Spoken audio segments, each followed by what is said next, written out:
É uma deixa que o próprio estudo apresentado concluiu, e eu acho ótimo, porque assim deixa de ser uma matéria política e passa a ser uma matéria de um estudo.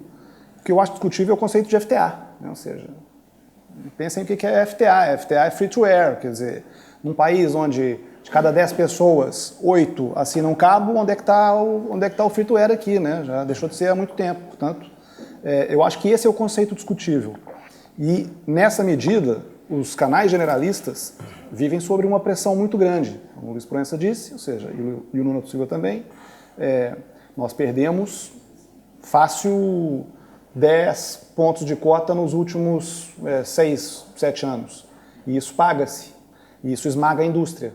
Foi apresentado um novo estudo estratégico sobre o setor de produção de televisão em Portugal, que recomenda a reformulação da lei da TV e do audiovisual. O documento, da Augusto Mateus e Associados, chama a atenção da importância de se desenvolver uma indústria local a sério, conforme as palavras do coordenador em declarações à Avitec. Se tudo está a mudar do ponto de vista das plataformas tecnológicas, do ponto de vista da digitalização, do ponto de vista dos dois funis que eu falava, então nós precisamos de adaptar as leis. Não é fazer uma revolução legal. E mais valia, nesta recomendação, trocar a capacidade de jogarmos bem o jogo dos próximos 10 anos, de uma forma decente, do que fazer a lei perfeita. Portugal tem a tendência para fazer as leis perfeitas que induzem a realidade mais imperfeita, não é? Bom, a ideia principal é que estamos perante uma atividade a viver uma grande turbulência no coração de transformações tecnológicas e civilizacionais muito importantes e, portanto, a necessitar de um enquadramento flexível e inovador e não de rigidez que limita drasticamente a sua expansão. Por outro lado, também se destaca que é uma atividade absolutamente relevante do ponto de vista dos objetivos para um futuro melhor para a humanidade. Economia baseada no conhecimento, criatividade, cidades mais vibrantes, pessoas com melhor qualidade de vida. Para permitir que estas atividades discutam entre si como é que partilham, como é que podem partilhar essas oportunidades e depois muita coisa que nós aqui propomos em parceria e cooperação. Isto é, Augusto Mateus, antigo Ministro da Economia, deixou um apelo a todos os participantes ao longo da cadeia de valor. Isto é, para podermos criar valor hoje em dia no mundo, nós temos que cooperar ao longo das cadeias de valor. Portanto, não é a propósito de o meu canto, onde é que eu fico, onde é que eu me sento. É a propósito de o que é que eu faço com os outros. Fica aqui um desafio de uma maior complexidade das relações em todos os participantes ao longo da cadeia de valor. E, portanto, a necessidade de um jogo mais cooperativo e mais equilibrado na redistribuição das oportunidades e do retorno dessas atividades. Por outro lado, desafios muito grandes para a regulação pública, na medida em que é preciso clarificar o quadro de regras, o quadro de incentivos e, sobretudo, o papel da política pública no desenvolvimento e na reorientação destas atividades. Como é que 1.500 empresas têm um VAB tão baixo e, sobretudo, um resultado líquido de 6 milhões. Isso é mesmo assim? São as estatísticas que são trabalhadas a partir das IES. E as empresas ainda sobrevivem. Portanto, é um bocadinho... pelo menos, para um quase outsider como eu sou, é um bocadinho estranho como é que um setor... que 1.500 empresas produzem um resultado líquido de 6 milhões e um VAP tão baixo. Mas pronto, portanto, é um mero comentário, por isso é que eu lhe perguntei se já sabia de 2015, para saber se ainda existem tantas empresas. Eu vou-lhe responder da seguinte forma. Infelizmente, este não é um problema do audiovisual em Portugal. É um problema da economia portuguesa. O mesmo estudo avança que, a nível nacional, o setor da produção de conteúdos audiovisuais é composto por cerca de 1.500 empresas, das quais mais de metade em nome individual. Avança ainda que há uma reduzida dimensão do mercado doméstico e um baixo nível dos apoios públicos específicos para o audiovisual. Nós temos uma atividade que comporta cerca de 1.500 empresas, 3.172 trabalhadores, um volume de negócios de 324 milhões de euros, um VAB de 86 milhões de euros, um excedente bruto de exploração de 41 milhões, o resultado líquido de 6 milhões e um nível de investimento em torno dos 18 milhões. Isto para o último ano disponível, que é 2014. Devo salientar que estes números, no caso do número de trabalhadores, subavaliam de forma extremamente significativa aquilo que é o emprego no setor. Mas isso é uma característica típica da atividade em Portugal e no mundo. Portanto, é incontornável. Se multiplicarmos este valor por 10, provavelmente não estamos a exagerar. Procuramos depois fazer a análise portanto, relativa que eu mencionei há bocado. Perceber quanto é que isto pesa naquilo que designamos aqui por setor do audiovisual, isto é, na cadeia, e, portanto, pesa 79% ou 80% das empresas, mas depois só pesa 50% do emprego, só pesa 33% do volume de negócio, só pesa 25% do VAB. Portanto, é uma atividade, obviamente, nuclear, não há cadeia sem produção de conteúdos, a não ser que importemos tudo, e, portanto, mas, digamos, o peso relativo é baixo, globalmente é baixo. Se depois alargarmos isto à média, portanto, às atividades ligadas ao média entretenimento, obviamente, ainda é mais baixo, ao setor cultural e criativo, ainda mais baixo, portanto, 2,4% das empresas, 2,2% dos trabalhadores, 2,9% do volume de negócios. Nós aqui aproveitamos uma atualização recente de um trabalho desenvolvido para a DICT para aferir o peso do setor cultural e criativo e depois se alargarmos naturalmente aos serviços ou à totalidade das atividades económicas, naturalmente que chegaremos à conclusão de que a expressão do setor ou da atividade em termos de relevância não é grande. Agora, ela é claramente subavaliada em termos de importância em vários níveis, nomeadamente importância para outras atividades. Eu diria até, sobretudo, importância potencial. O que é que representa um crescimento e uma afirmação do audiovisual português nos mercados internacionais? O que é que isso representa para a economia portuguesa? Hermano Rodrigues, partner da Augusto Mateus e Associados, contextualizou os dados com os principais países fornecedores de conteúdos para os canais generalistas portugueses.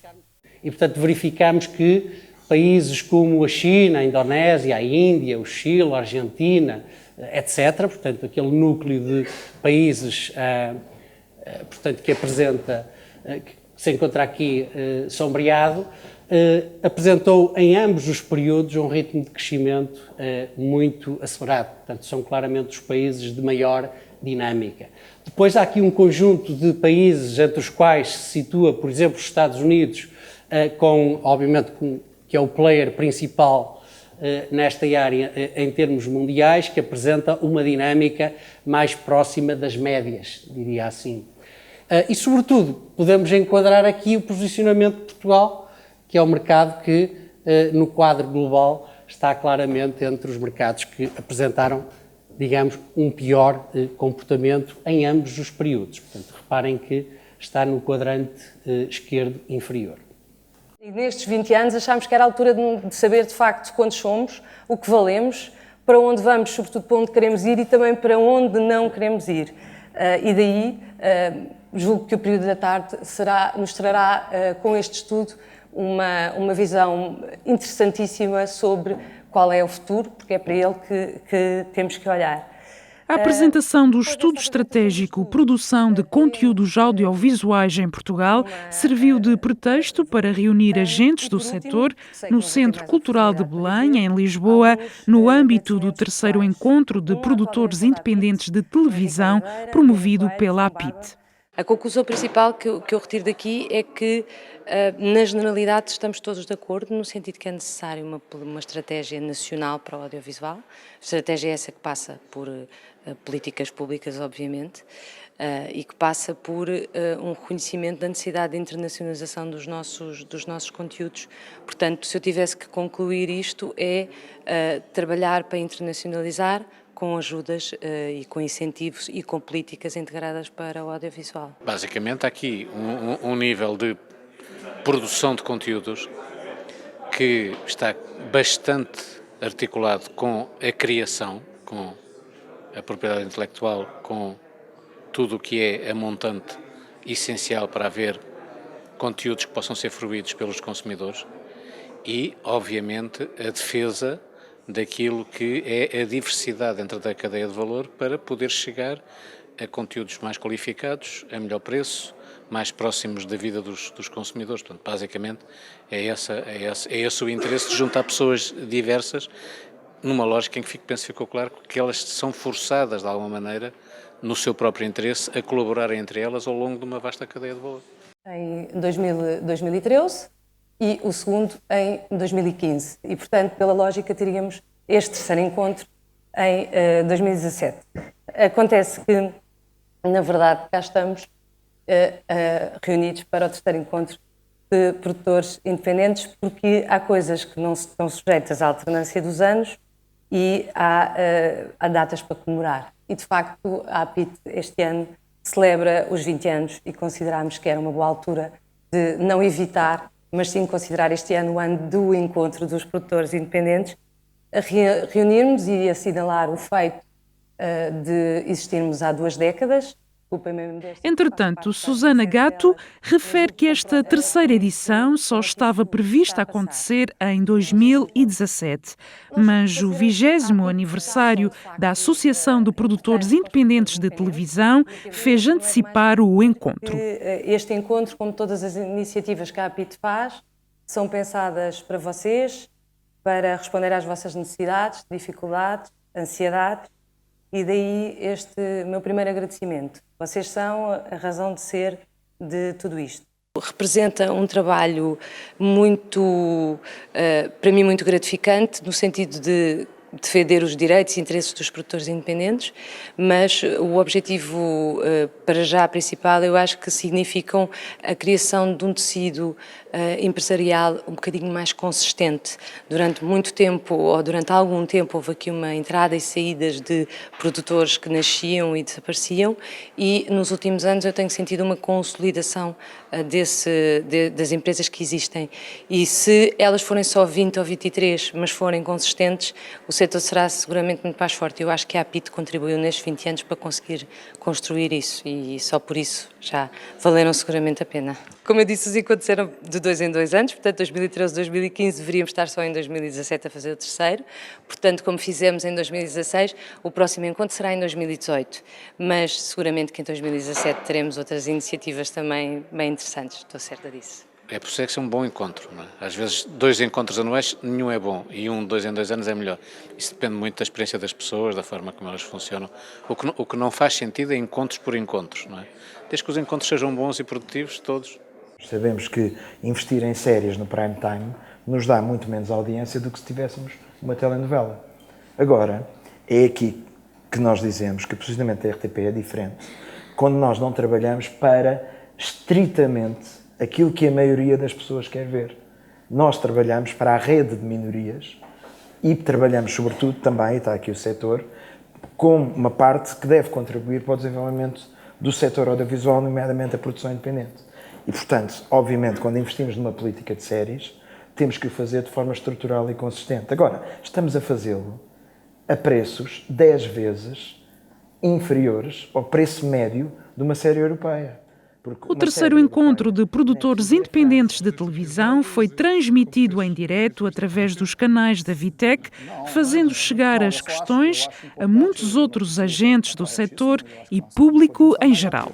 Porque quando ele afirma que a RTP não se posiciona para o consumidor, fazendo a nuance de que vocês se posicionam para aquele público minoritário, que eu achava até que era um dever mais da RTP2, e que não se comporta como os privados, eu estou muito à vontade, porque realmente, quer dizer, eu acho que vocês estão trabalhando para um outro país, já nem sequer para Portugal.